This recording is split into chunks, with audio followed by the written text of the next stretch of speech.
Últimamente he estado reflexionando en la importancia de no desperdiciar el tiempo mientras esperamos por el regreso del Señor. Y todo esto comenzó porque hace unas semanas, como algunos de ustedes saben, el pastor Jacob y yo tuvimos la oportunidad de viajar a Camboya y estuvimos atrapados en un avión o en varios aviones por aproximadamente 2 días. Primero volamos de Omaha a Denver, luego de Denver a Los Ángeles, luego de Los Ángeles a Hong Kong y luego de Hong Kong a Phnom Penh, Camboya. Solamente el vuelo de Los Ángeles a Hong Kong son 15 horas de vuelo. Y si algún día ustedes tienen la intención de hacer un viaje igual de largo, los animo a que vayan bien preparados, porque van a pasar mucho tiempo esperando en el avión. Y mi estrategia principal para tomar este vuelo de 15 horas era dormirme 10 horas y luego pasar 5 horas distraído con un libro, una película o algo así. Para mi sorpresa, el avión era bastante incómodo, por lo que me pude dormir como unas 7 horas y después tuve 8 horas enteras en una silla pequeñita, aplastado por Jacob y por otro hermano, en las cuales tuve que buscar nuevas maneras para entretenerme. Y durante esas horas que yo estaba buscando cómo entretenerme, empecé a ver a la gente y me di cuenta que las personas tenían estrategias diferentes para pasar su tiempo. Algunos tomaron todo el medicamento que pudieron y se durmieron por 15 horas. Otros vieron 15 horas enteras de películas. El pastor Jacob creo que estaba practicando para este domingo porque por unas horas se puso a tocar la batería invisible. Existen muchas maneras en que las personas esperan para llegar a su destino. Y he notado un paralelo entre estos vuelos largos y nuestra vida, nuestro tiempo aquí en la tierra. Todos nosotros estamos en un viaje hacia la eternidad y todos eventualmente vamos a llegar a nuestro destino. A diferencia del vuelo a Hong Kong, nosotros no sabemos cuándo vamos a llegar a nuestro destino. Para algunos de nosotros probablemente nos queden muchos años de vida, si el Señor lo permite. Algunos otros puede que el Señor nos llame a casa pronto. Y mientras nosotros esperamos llegar a ese día a la presencia del Señor, no quiero que seamos como las personas que esperan un vuelo a llegar a Hong Kong. No quiero que seamos una iglesia dormida que simplemente esté esperando llegar a su destino. O que seamos un grupo de personas que simplemente se distrae con entretenimiento y placeres hasta llegar a la presencia del Señor. Porque tristemente hay muchas personas en este mundo y en la iglesia de Cristo que solamente están pasando el rato y matando el tiempo hasta llegar al final de su vida. Durante mi vuelo a Hong Kong me di cuenta que esas 15 horas que pasé en el avión jamás iban a regresar. Y esto es exactamente lo mismo fuera del avión. Cada día que pasa es un día que no va a regresar. Y nosotros podemos simplemente desperdiciar el tiempo y entretenernos y distraernos. O podemos ser diligentes a hacer lo que el Señor nos ha llamado a hacer. Y digo esto como contexto porque en el texto que vamos a estar estudiando hoy, Pablo va a animar a Timoteo a no desperdiciar su tiempo mientras Pablo llegaba a verle. En el verso 13 de 1 Timoteo capítulo 4, Pablo le dice a Timoteo: en lo que yo llego a verte, mientras tú me esperas, sé diligente en hacer las cosas que el Señor te ha llamado a hacer. 1 Timoteo capítulo 4, versículo 13, creo que lo tenemos en pantalla. Dice: hasta que yo llegue, dedícate a leer las escrituras a la iglesia y animar y enseñarles a los creyentes. Pablo le dice a Timoteo: en lo que yo llego, no desperdicies tu tiempo, sé diligente en hacer lo que el Señor te ha llamado a hacer. Con esto en mente, la idea principal que vamos a ver en estos versos es que mientras esperamos el regreso de Jesús, nosotros estamos llamados a ser diligentes con la misión que Dios tiene para nosotros en esta tierra. Porque las instrucciones que Pablo le da a Timoteo para que él se enfoque mientras él espera el regreso de Pablo, también son instrucciones que son muy útiles para nosotros mientras esperamos el regreso de Jesús. Y nosotros también estamos llamados a ser diligentes con lo que el Señor nos ha llamado a hacer mientras esperamos. Si estás tomando notas, el título de este mensaje es Esperando con propósito. Esperando con propósito, porque esto es lo que quiero que saquemos de este mensaje, que nosotros podamos ser gente que no simplemente se distrae y espera sin ningún propósito, sino que podamos tener cosas muy claras en mente. Vamos a ver 4 exhortaciones principales de Pablo a Timoteo sobre cómo él puede esperar con propósito. Si estás tomando notas, las 4 observaciones o exhortaciones que vamos a estar haciendo el día de hoy son las siguientes. Número 1, mantén la eternidad en tu mente. Número 2, sé un ejemplo. Número 3, utiliza tus dones. Y número 4, cuida tu doctrina. Vamos a empezar este estudio en el verso número 7, pero antes de comenzar, pidámosle al Señor que bendiga nuestro tiempo. Amado Señor Jesús, ayúdanos a entender el día de hoy que tú eres digno, Señor, no solamente de nuestros domingos, no de un día a la semana, sino de cada segundo, Señor, de cada respiro. Padre, te pido que tú nos ayudes a vivir esta vida con propósito, buscando hacer que tu nombre sea exaltado y conocido en todas las naciones. Es la gran comisión que tú nos has dado, Señor. Y sabemos que solamente tu Espíritu Santo nos puede dar las fuerzas para cumplirla. Así que te pido que hoy, mientras escuchamos tu palabra y escuchamos tu instrucción, tu Espíritu Santo nos capacite para cumplir con lo que tú nos has llamado. Ve delante de nosotros, Señor. En el nombre de Jesús. Amén. Verso 7 dice así: disciplínate a ti mismo para la piedad, porque el ejercicio físico aprovecha poco, pero la piedad es provechosa para todo, porque tiene promesa para la vida presente y también para la futura. La primera verdad que Pablo le comparte a Timoteo es que las inversiones eternas son mucho más importantes que las inversiones terrenales. Y el ejemplo que Pablo utiliza aquí es el ejercicio. Pablo le dice a Timoteo que lo que él haga con su cuerpo va a tener poco provecho comparado con el beneficio que él puede tener si invierte en su alma. De nada le servía a Timoteo estar ponchadísimo, parecerse a la roca, si dentro de sí mismo su hombre interno, su espíritu estaba desnutrido, escuálido. Y la realidad es que nuestro cuerpo, el de cada uno de nosotros, un día va a regresar al polvo. Pero nuestro espíritu, eso va a permanecer para siempre. Y es mucho más sabio invertir en las cosas que permanecen para siempre que en las cosas temporales. Quiero hacer un paréntesis aquí, porque no quiero que escuchen algo que no estoy diciendo. Esto no significa que el ejercicio sea malo. No hay nada de malo en hacer ejercicio. De hecho, el ejercicio es algo muy bueno. El tener una buena salud física muchas veces te puede llevar a tener una buena salud espiritual. Y este es un tema para otro día. Pero no quiero que piensen que lo que estoy diciendo aquí es que no debemos hacer ejercicio.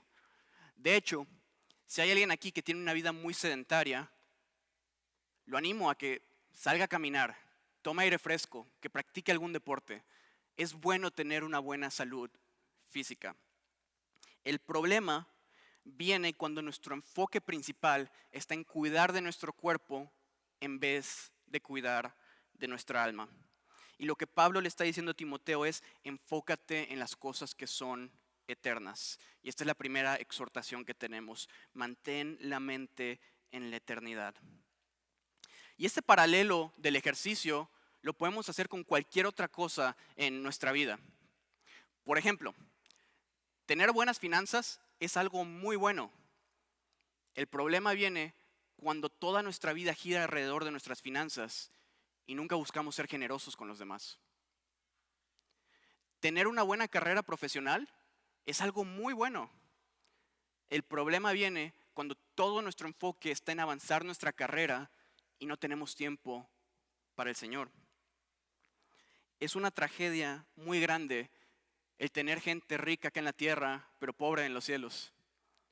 O tener gente con grandes carreras acá en la tierra, pero que en el cielo van a ser muy pequeños. Disciplinarte a ti mismo para la piedad significa poner como prioridad cuidar de tu alma y de las cosas eternas antes de lo externo y lo temporal. En el Evangelio de Juan tenemos un ejemplo de esto. Después de la alimentación de los 5,000, la alimentación milagrosa de los panes y los peces, las multitudes seguían a nuestro Señor Jesús. Y nuestro Señor podía discernir en ellos que ellos no estaban interesados en nada espiritual. Ellos simplemente querían más panes y más peces. Y el Señor Jesús los reprende con estas palabras. Les dice, Juan 6:27, trabajen, pero no por la comida que perece, sino por la que permanece para vida eterna, la cual les dará el Hijo del Hombre. Iglesia, hacemos bien en seguir este consejo. Mientras esperamos por el regreso del Señor, enfoquémonos en las cosas que son eternas. No desperdiciemos nuestro tiempo con las cosas que perecen y no tienen ninguna recompensa eterna. Así que preguntémonos a nosotros mismos, ¿por qué cosas me estoy esforzando? ¿En dónde estoy invirtiendo mi tiempo? Tengamos cuidado de no invertir únicamente en las cosas temporales y no en las eternas. Y mientras esperamos el regreso del Señor, hacemos bien en poner nuestros ojos en la eternidad. Y tener la eternidad en mente nos lleva a hacer lo siguiente. Versículos 9 y 10, leámoslos juntos, dicen así. Palabra fiel es esta y digna de ser recibida por todos, que por eso mismo trabajamos y sufrimos oprobios, porque esperamos en el Dios viviente, que es el Salvador de todos los hombres, mayormente de los que creen.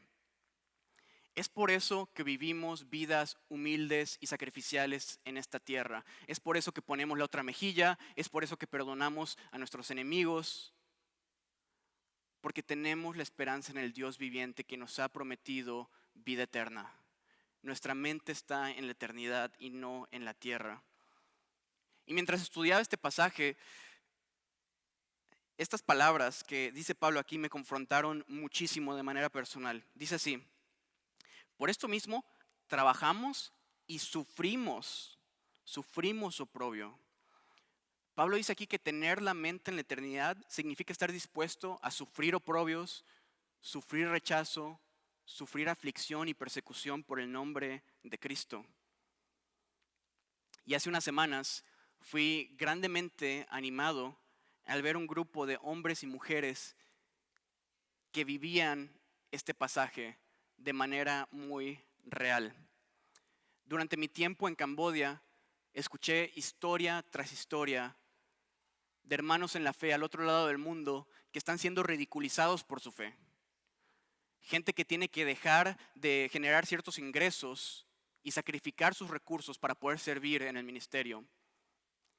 Gente que está tan dispuesta a compartir el evangelio que va a los lugares más recónditos y escondidos de la tierra y termina contrayendo enfermedades mortales con tal de compartir el evangelio de Cristo.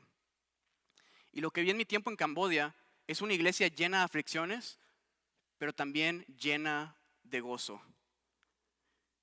Una iglesia que no está perdiendo el tiempo, sino que se está tomando muy en serio el llamado a vivir en misión y cumplir con la gran comisión que Dios nos ha dado. Esto es lo que significa seguir a Cristo. Y el problema que tenemos de este lado del mundo, y este problema lo veo en mí mismo, no los acuso a ustedes, sino que lo veo principalmente en mí mismo, es que estamos tan enamorados de este mundo y tan enamorados de nuestra comodidad que no estamos dispuestos a sacrificar nada por el avance del reino de Dios. Y mientras estaba en Camboya y veía el gran costo que tenía para los creyentes el seguir a Cristo, la pregunta que yo me hacía una y otra vez es, ¿qué me está costando a mí seguir a Cristo? ¿Cuál es el precio que yo estoy pagando? Hemos creído la mentira, iglesia, que nuestro llamado es simplemente estar cómodos en este mundo y esperar hasta que llegue la eternidad. Y como si estuviéramos en un vuelo de 15 horas a Hong Kong, simplemente nos estamos distrayendo con cosas irrelevantes hasta que llegamos a nuestro destino. Pero nuestro llamado es el vivir enfocados en la vida eterna y en la misión que Dios tiene para nosotros. De hecho, Pablo en su segunda carta a Timoteo le diría esto. Segunda de Timoteo, capítulo 2, versículos 3 y 4, dice: tú pues sufre penalidades como buen soldado de Jesucristo. Ninguno que milita se enreda en los negocios de la vida a fin de agradar a aquel que lo tomó por soldado. Si pertenecemos a Cristo, nuestras prioridades, nuestra mente debe ser diferente a las prioridades del mundo. Si pertenecemos a Cristo, nuestra mente tiene que estar en los cielos. Dios no nos salvó simplemente para que vengamos acá a sentarnos domingo tras domingo. Dios tiene mucho más para nosotros que lo que pasa en estas 4 paredes. Dios nos ha llamado a cumplir con la gran comisión y Él tiene una misión y un propósito para cada uno de nosotros. Esa misión va más allá de predicar el domingo o servir con los niños o hacer la presentación de los slides en la iglesia o cantar en la alabanza. Hay mucho más en nuestra vida de fe que lo que pasa el domingo en la iglesia. Y la misión es predicar el evangelio a toda criatura, fuera de estas 4 paredes. Aunque eso nos lleve a ser perseguidos y rechazados por el mundo. Y la pregunta que yo me hago es, ¿estoy viviendo una vida enfocada en esa misión? Y la pregunta que me hice Camboya sigue regresando a mi mente. ¿Qué me está costando hoy seguir a Cristo? Mientras esperamos el regreso del Señor, nuestra vida se debe de ver diferente. Y esto es lo que dicen los siguientes versos, versos 12 y 13. Dicen así: ninguno tenga en poco tu juventud, sino sé ejemplo. Sé ejemplo de los creyentes en palabra, conducta, amor, espíritu, fe y pureza. Entre tanto que voy, ocúpate de la lectura, la exhortación y la enseñanza. En estos versos, Pablo le está diciendo a Timoteo cómo él debía de comportarse si quería ser tomado en serio por la iglesia de Éfeso. Y esta es la segunda exhortación que tenemos en este pasaje. Sé ejemplo. Eso es lo que Pablo le dice a Timoteo. Sé ejemplo para ellos. Y estas son muy buenas instrucciones sobre cómo debemos de comportarnos en la iglesia. Pero la aplicación que quiero hacer, quiero que sea algo más práctico, que podamos empezar a practicar tan pronto salgamos de este edificio. Porque así como Timoteo estaba llamado a ser un ejemplo para la iglesia de Éfeso, nosotros estamos llamados a ser un ejemplo a donde sea que vayamos durante la semana. Sea una oficina, sea una iglesia, sea un puesto de tortas, sea esperando en el autobús, en tu lugar de trabajo, donde sea que el Señor te haya llamado, estás llamado a ser un ejemplo para el mundo. El Señor dijo en Mateo capítulo 5, versículos 14 al 16, dice así: ustedes son la luz del mundo, como una ciudad en lo alto de una colina que no puede esconderse. Nadie enciende una lámpara y luego la pone debajo de una canasta. En cambio, la coloca en un lugar donde ilumina a todos los que estén en la casa. De la misma manera, dejen que en sus buenas acciones brillen a la vista de todos, para que todos alaben a su Padre celestial. Nadie de nosotros enciende una luz y luego busca esconderla con una canasta, sino que la pone en un lugar donde todos puedan disfrutar de esa luz. Nadie enciende una luz y la esconde en un cuarto, sino que la pone en un lugar donde sea evidente que la luz está presente para que todos puedan disfrutar de esa luz. De la misma manera, la luz del Espíritu de Cristo en nosotros no debe ser escondida, sino que debe ser evidente para toda la gente que nos rodea en este mundo oscuro. Y Pablo aquí nos da 6 elementos principales a través de los cuales nosotros podemos ser un ejemplo para el mundo. Palabra, conducta, amor, espíritu, fe y pureza. Quiero darte un ejemplo de cómo se puede ver esto de manera práctica. Hace unos meses estábamos en el gimnasio, lo que me recuerda que hace muchos meses que no voy al gimnasio, pero hace unos meses estábamos en el gimnasio, mi esposa, Megan y yo, y estábamos en un área común en el gimnasio y estábamos platicando. Y después de que mi esposa y Megan se fueran de esa área común, una persona del gimnasio se me acercó y me preguntó, ¿ustedes son cristianos? Y yo le dije que sí y le pregunté, ¿cómo sabes que somos cristianos? Y esta persona me dijo, me pude dar cuenta por la manera en que ustedes hablaban. Y esta interacción me animó muchísimo, porque ni mi esposa, ni Megan, ni yo estábamos buscando sonar súper espirituales o evangelizar a nadie en el gimnasio, simplemente estábamos platicando. Y el simple hecho de ser personas con prioridades diferentes, con una manera de hablar diferente y con un propósito diferente en la vida, hizo que esta persona pudiera ver que Cristo habita en nosotros. Y esto me llevó a tener una muy buena conversación con esta persona sobre el Señor. Con esto es que si nuestra mirada está puesta en Cristo, si nosotros estamos teniendo una relación genuina con Jesús, no tenemos que esforzarnos por ser un ejemplo, sino que el ser un ejemplo es el fruto natural de nuestra relación con Jesús. Cuando tenemos una relación genuina con Cristo, todas estas cosas, nuestras palabras, nuestro amor, nuestro espíritu, nuestra pureza, son el fruto natural de permanecer en la vid verdadera. Nuestras palabras son diferentes y podemos ser un ejemplo para todo el mundo. Nuestra conducta es diferente y el mundo puede ver que nosotros tenemos amabilidad, que tenemos humildad, que hay servicio en nosotros, porque Cristo vive en nosotros. El mundo puede ver un amor puro y genuino en nosotros, que no busca nada a cambio y que ama desinteresadamente. Y el mundo también puede presenciar la presencia del Espíritu Santo en nosotros y pueden darse cuenta que hay algo diferente. Todo esto viene de manera natural cuando nosotros tenemos una relación genuina con Cristo. No nos esforzamos por ser un ejemplo, sino que somos un ejemplo por la relación que tenemos con Jesús. Y mientras esperamos el regreso del Señor, o que el Señor nos llame a casa, nosotros estamos llamados a ser un ejemplo. Y podemos ser un ejemplo cuando permanecemos en Cristo. Con esto en mente, también quiero que nos examinemos y nos preguntemos, ¿puede el mundo ver algo diferente en nosotros? ¿Puede ver la luz de Cristo brillar en nosotros? Porque si pertenecemos a Cristo, debemos de hablar diferente, pensar diferente, oler diferente. El mundo debe encontrarse con nosotros y decir, esta persona no es normal. No es normal que esta persona ame tanto. No es normal que esta persona perdone tanto. No es normal que esta persona viva con tanta humildad. El mundo debe ser sospechoso de nuestras motivaciones y decir, ¿por qué esta persona me ama y me sirve tan desinteresadamente?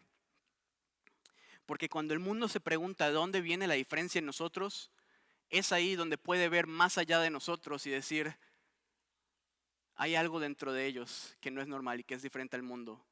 Y pueden ver el Espíritu de Dios en nosotros y glorificar a nuestro Padre que está en los cielos. Cuando la gente ve una vida diferente en nosotros, como dijo mi hermano Craig este pasado miércoles en nuestro grupo, puede ver que nosotros tenemos una gasolina diferente que este mundo no conoce. El Espíritu del Dios viviente viviendo y obrando en nosotros. Y cuando vivimos una vida con la misión de compartir el Evangelio con nuestras obras y palabras, naturalmente el mundo va a ver que hay algo diferente en nosotros. Y a este llamado, todos tenemos algo que ofrecer. Todos tenemos este llamado de esparcir la palabra y adelantar, avanzar el reino de Dios en esta tierra. Y todos tenemos algo que ofrecer a la misión de compartir el evangelio a todas las naciones. Todos tenemos un don, como lo tenía Timoteo. Versículos 14 y 15. Pablo le dice a Timoteo: no descuides el don que hay en ti, que te fue dado mediante profecía con la imposición de las manos del presbiterio.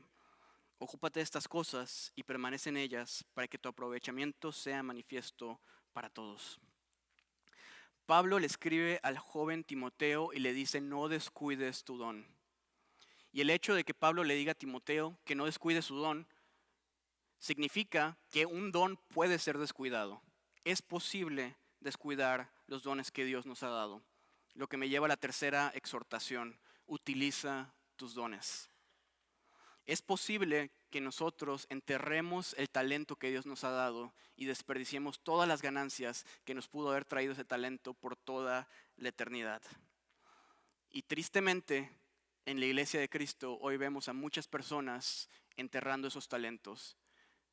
Personas que están como en un vuelo hacia Hong Kong, simplemente distrayéndose hasta llegar a su destino, sin utilizar los dones que Dios les ha dado. Timoteo tenía un don que no debía ser descuidado, y tú también tienes un don que no debe ser descuidado. Todos aquí hoy, por el simple hecho de tener el Espíritu de Dios morando en nosotros, tenemos un don que Dios quiere utilizar para avanzar su reino. Un don único y especial para su iglesia. No todos tenemos los mismos dones, pero todos podemos hacer algo para. Romanos capítulo 12, versículo: descuides el don que tú tienes para la iglesia. No todos tenemos los mismos dones, pero todos podemos hacer algo. No todos podemos cargar madera, no todos podemos operar máquinas pesadas, no todos podemos cocinar, pero todos podemos ayudar con algo. Iglesia, ¿cuál es el don que Dios te ha dado? Hermano, hermana, ¿cuál es el don que Dios te ha dado? No lo descuides. Dios quiere utilizarlo para seguir edificando su reino. Terminemos. Versículo 16 dice así: ten cuidado de ti mismo y de la doctrina. Persiste en ello, pues haciendo esto te salvarás a ti mismo y a los que te oyeren. Pablo termina esta exhortación a Timoteo señalando la importancia de cuidarse a sí mismo y de cuidar de su doctrina. Pregunta, iglesia: ¿por qué es tan importante cuidar de la doctrina? Este verso nos lo dice: porque solamente así te podrás salvar a ti mismo y a los que te oyen. Solamente la sana doctrina puede salvar.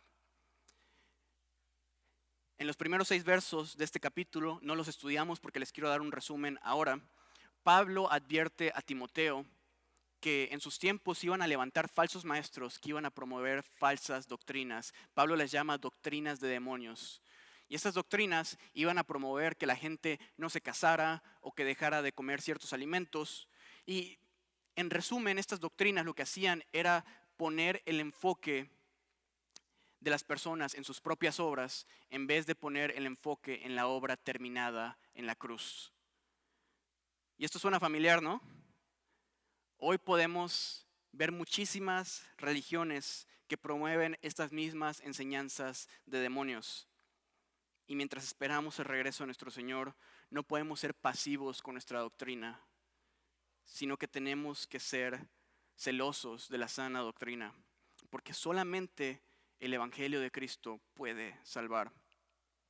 Y esa es la verdad por la cual hay hermanos del otro lado del mundo, en Camboya, entregando sus vidas por el Evangelio. Porque solamente el Evangelio puede salvar. Solamente Jesús puede salvar. No hay otro nombre dado a los hombres en el cual podamos hallar salvación. El budismo, el ser una buena persona no te puede salvar. El libro del Mormón no te puede ayudar a alcanzar la vida eterna. Solamente la fe en el sacrificio de Jesús por nuestros pecados puede salvarnos. Y este es el Evangelio en el que creemos y predicamos. Jesús, el Hijo de Dios, se hizo hombre y caminó entre nosotros. Jesús vivió la vida perfecta, predicó el evangelio del reino de Dios, hizo milagros y fue crucificado durante el gobierno de Poncio Pilato. Jesús en la cruz sufrió el castigo por todos nuestros pecados, de manera que cualquiera que ponga su fe en Jesucristo puede tener una nueva relación restaurada con Dios y vida eterna. Cristo, después de ser crucificado, fue enterrado en la tumba de José de Arimatea, pero Jesús no permaneció ahí, sino que al tercer día Jesús resucitó de entre los muertos y hoy vive y reina a la diestra del Padre hasta que regrese a restaurar todas las cosas. Y debido a la resurrección de Jesús, todos nosotros hoy tenemos la esperanza de que algún día seremos resucitados juntamente con Jesús y viviremos eternamente con Él. Este mensaje es el centro de todo lo que hacemos. Este es el mensaje que creemos y predicamos y es por eso que vivimos una vida con propósito. Porque tenemos la misión de seguir predicando este mensaje a toda criatura mientras esperamos que el Señor regrese. Así que mientras esperamos que el Señor regrese o nos llame a casa, hacemos bien en ser diligentes, en vivir una vida en misión y seguir predicando este mensaje sin perder el tiempo. Oremos. Padre amado, te damos gracias. Gracias porque nos has dado un precioso evangelio de salvación. Gracias porque tú eres poderoso para salvar. Gracias porque tú eres poderoso para restaurar. Gracias, Señor, porque tú eres digno de toda gloria, honra y alabanza. Y a pesar de que tú eres santo, Señor, has decidido amar pecadores como nosotros. Y no solamente nos has decidido amar, Señor, sino que nos has dado el ministerio de la reconciliación. Nos has llamado tus embajadores. Nos has llamado real sacerdocio, una nación santa. Padre, te pido que me ayudes y ayudes a cada uno de mis hermanos hoy aquí a ver que tú tienes mucho más para nosotros, mi Dios amado, que lo que pasa en estas cuatro paredes y que lo que pasa en este mundo. Ayúdanos a hacer inversiones eternas, Señor. Ayúdanos a no buscar grandeza en esta tierra, sino grandeza en los cielos. Y de esa manera vivir vidas humildes y de sacrificio, buscando la semejanza de tu Hijo Jesucristo, nuestro Señor y nuestro Maestro.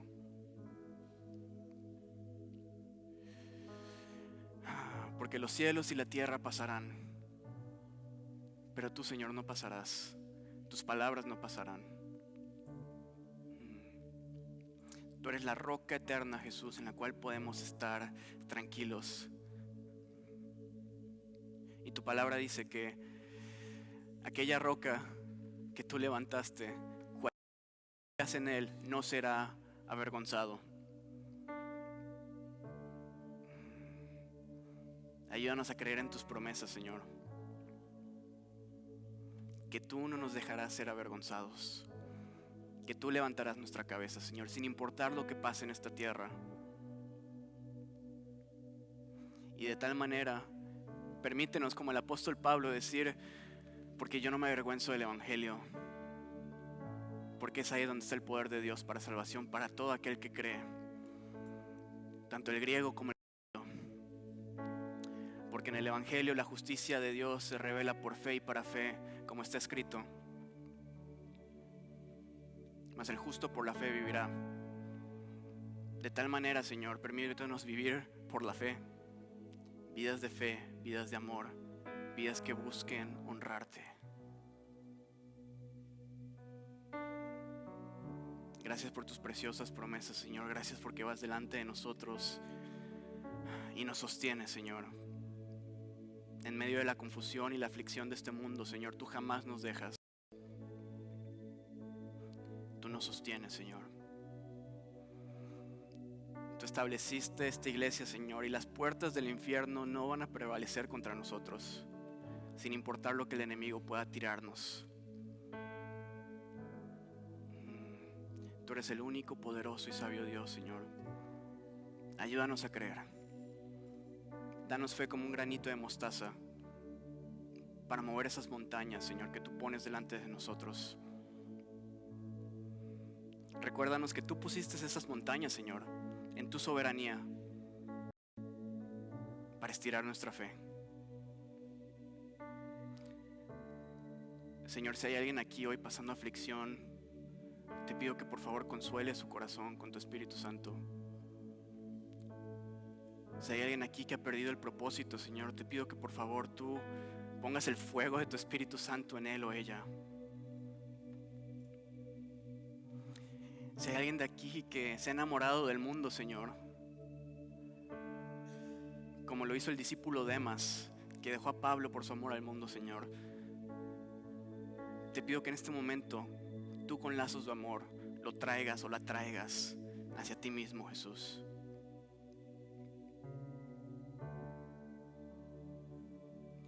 Gracias por tu presencia. Gracias porque eres un Dios vivo y real. Gracias porque estás aquí con nosotros, Señor. Te bendecimos y adoramos, Señor. Sé tú el pastor de esta iglesia y dirígenos, Señor, cada vez más y más a tu presencia. Bendito seas, Jesús, te amamos y oramos en tu nombre. Amén. Amén.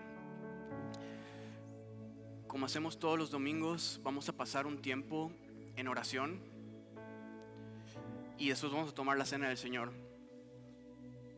Mientras te preparas para la Santa Cena, es posible que el Señor haya hablado algo a tu vida hoy. Puede que no tenga nada que ver con lo que compartí hoy, pero sabes que el Señor te ha mostrado ciertas cosas. Te pido que pases un tiempo a solas en oración, pongas esas cosas delante del Señor